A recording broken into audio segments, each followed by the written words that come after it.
భయపడి స్వాతంత్రం ఇచ్చాడు బ్రిటిష్ వాడు. నెహ్రూ గొప్పోడైతే నేతాజీ సుభాష్ చంద్రబోస్ బ్రతికి వస్తే ఆయన్ని యుద్ధ ఖైదీగా అప్పచెప్తానని ఒప్పందం మీద సంతకం పెట్టాడా లేదా జవహర్లాల్ నెహ్రూ? తీయమనండి ఆ పుస్తకం, కాగితం, ఒప్పందం ఉందో లేదో.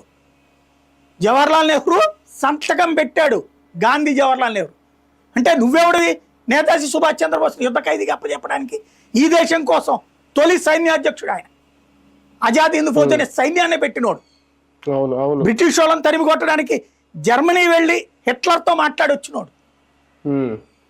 అలాంటి శక్తివంతుడైన వ్యక్తిని నువ్వు బందీగా అప్పచెప్తావా? ఏం పోరాడి చచ్చావని నువ్వు అప్పచెప్తావు?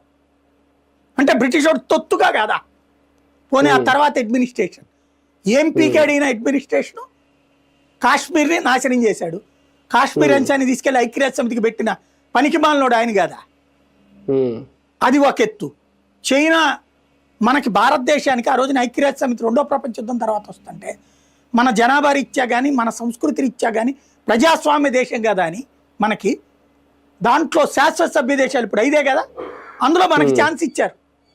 ఇస్తే నాకు వద్దండి చైనాకి ఇచ్చేయండి అని చెప్పిన వెర్రోడు ఎవడన్నా ఉన్నాడా ప్రపంచంలో? ఐక్యరాజ్య సమితి శాశ్వత సభ్యత్వాన్ని, ఇవాళ వీటో పవర్ ఉన్న శాశ్వత సభ్యత్వాన్ని వదులుకున్నోడు ఎవడు?